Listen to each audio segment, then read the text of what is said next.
Когда мы слышим про дикие племена, то в голову сразу приходят полуголые люди, изнывающие от жары и мошкары. Но что, если я вам скажу, что есть народы, которые живут в условиях крайнего севера, среди ледников и вечной мерзлоты, когда нужно не просто прокормить себя, но и пережить температуру в минус 70 градусов. Я расскажу вам про племена, живущие в нечеловеческих условиях, а в конце вы узнаете про самое жестокое из них, которое более 200 лет воевало с Россией и фактически вынудило избавиться от Аляски. Let's go! И начать хотелось бы с Яганов. Огненная земля – это таинственный архипелаг, окруженный холодными водами антарктического региона. Каменистые берега, обрывистые утесы и едкая скудная растительность, окутанные ледяными ветрами, а айсберги плывут вокруг на протяжении всего года. Но несмотря на эти природные трудности, суровый архипелаг долгое время был домом для народа, исчезнувшего к началу 21 века – индейцев Ягана. Европейцы встретились с этим племенем лишь в 18 веке благодаря немецкому естествоиспытателю Георгу Форстеру, члену экспедиции Джеймса Кука. Описывая этих людей, Форстер упоминал, что они, несмотря на арктические условия, ходили голыми и прикрывались маленькими шкурами, спокойно спали на камнях и строили свои простые укрытия из веток и шкур. Каждую ночь рядом с жилищами горели костры, видимые проходящим мимо кораблям. Однако долгое время яганы оставались вне поля зрения исследователей.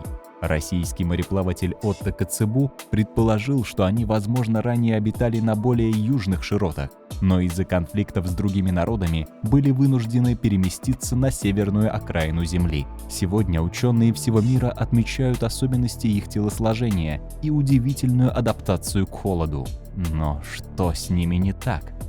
Хоть яганы и внешне достаточно схожи с индейцами Амазонии, но есть существенные физические различия. Они имеют гораздо более значительную прослойку подкожного жира, отличительную черту, помогавшую им адаптироваться к безжалостному холоду. По мнению ученых, толстые представители этого народа были более выживаемыми, в то время как худые люди склонны были к быстрой гибели. Таким образом, генетический отбор способствовал формированию определенного типа фигуры, и худосочным тут не было места.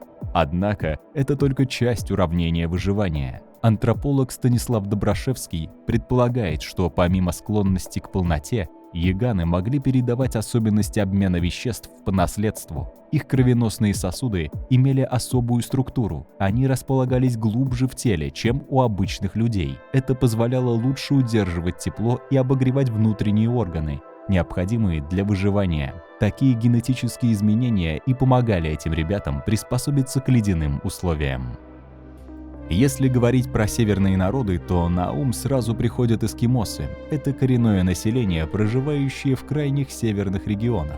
Они населяют Гренландию, обитают в Канаде, на Аляске и Чукотском полуострове. Ученые относят эту нацию к монголоидной группе арктического типа. Их название «эскимос» происходит от индийского термина «эскиманцик», что переводится как «человек, питающийся сырой рыбой», придуманное аборигенами Америки и до сих пор используемое. На Чукотке, Дальневосточных островах и в различных районах Аляски коренные народы сами себя идентифицируют как «юпик», что означает «человек настоящий».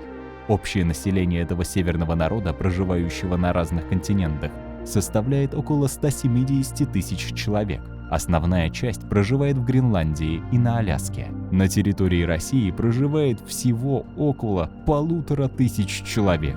Эскимосы формируют сообщества, объединяющие жителей одного поселения или зимовья. Они состоят из множества семей, каждая из которых выполняет определенные обязанности. В семье могут проживать не только муж, жена и их дети, но и другие близкие родственники. Часто несколько семей живут в одном жилище. Семейные пары спят вместе с детьми в центре дома, в то время как одинокие члены общества занимают места на краю помещения. Большинство браков у эскимосов моногамны, где у каждого мужчины только одна жена. Однако иногда мужчина может взять себе сразу 2 женщин. Бывают и разводы, но это происходит редко, так как образ жизни народа направлен на сохранение благополучия семьи и общества в целом.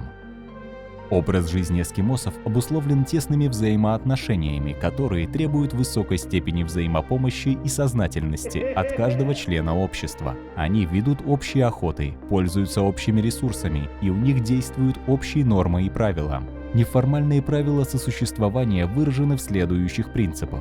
Внутри поселения никто не имеет права строить дом без согласия всех его жителей. Вот это демократия. Каждый член общины имеет право на определенную долю добычи. При этом более успешные охотники предоставляют мясо и рыбу своим близким. Это помогает избежать голода в общине. Любой человек вправе жить и охотиться вне общины, если он этого желает. Если кто-то находит бесхозные предметы, он имеет право забрать их себе. Когда охотники испытывают неудачу на промысле, богатые семьи приглашают других на обед в знак поддержки. У эскимосов отсутствуют формальные организации управления. Им это просто не нужно. Все проблемы обсуждаются внутри общины и сразу же решаются на месте. Ссоры и скандалы запрещены, поскольку важно поддерживать мирное сосуществование на ограниченной территории. Их языки не содержат ругательств. Преступность практически отсутствует в их общине. В случае убийства, что происходит крайне редко, требуется ответная кровная месть. Родственники убитого должны найти и убить виновного. Эти правила и нормы позволяют обеспечить мирное и солидарное сосуществование в их небольших сообществах, и благодаря этому преступность среди них является редким явлением.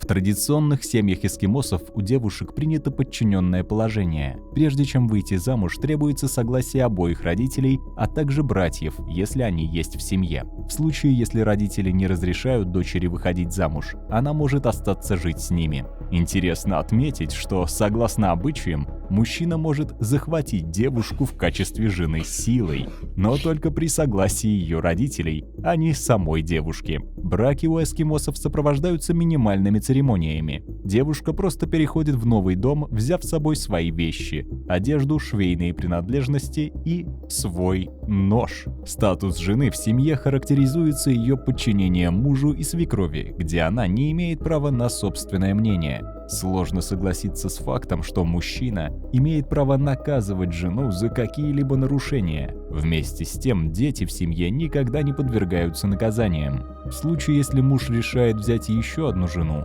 первая все равно остается главной. Обычно вторая девушка берется для продолжения рода, если первая жена по каким-либо причинам не может иметь детей.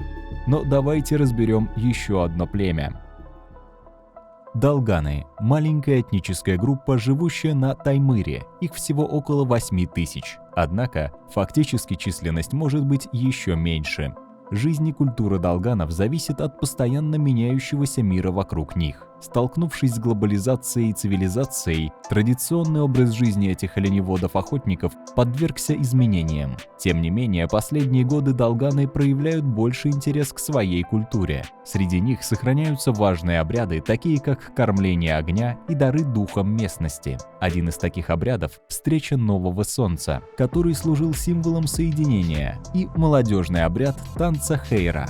Долганы с удивительным почтением относятся к природным явлениям, рассматривая их как живые существа. Например, верят, что солнце уходит в Нижний мир на полярную ночь, где демоны очищают его от негатива.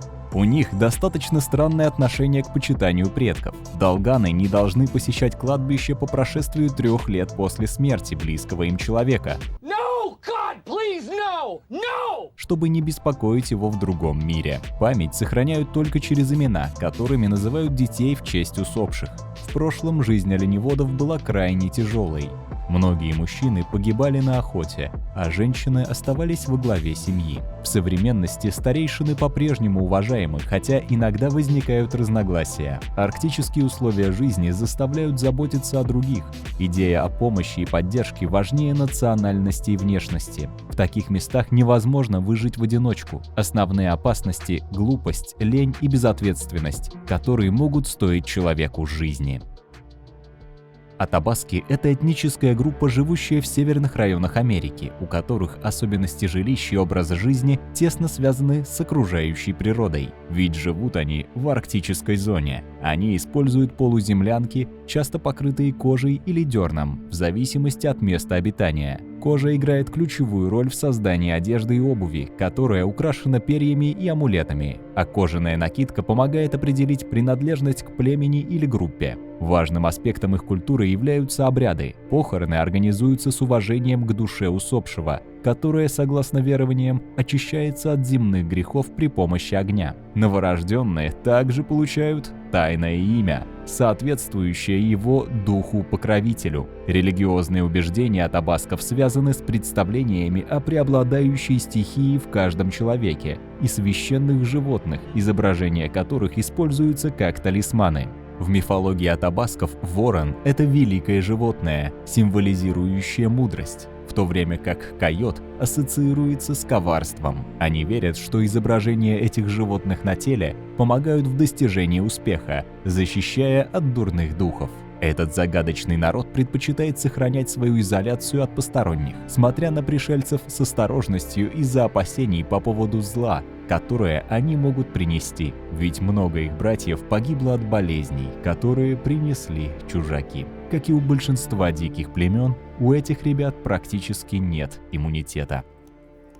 В Канаде проживает около 64 тысяч инуитов, как их еще называют, канадских эскимосов, большинство из которых обитает в инуитском районе Нунангат. Средний возраст современных инуитов составляет всего 24 года. Им приписываются изобретения солнцезащитных очков, изготовленных из костей и рогов животных, которые носили местные охотники. Снегоступы и летние каяки тоже считаются местным творением, хотя используются повсеместно во всем мире. На мысе Дорсет в северной территории Нунавута инуиты даже занимаются искусством, таким как резьба мыльного камня и создание текстиля из натуральных материалов. Известны также своим умением горлового пения и создания инукшуков, каменных человечков, являющихся символом народа. Инуиты обладают собственным языком инуктитутом, который имеет 5 основных диалектов и используется в северных районах Канады. Используются 2 письменных формата – римская орфография и слоговая система. Собачьи упряжки – популярный вид транспорта у инуитов. Их порода циммик находится под угрозой исчезновения.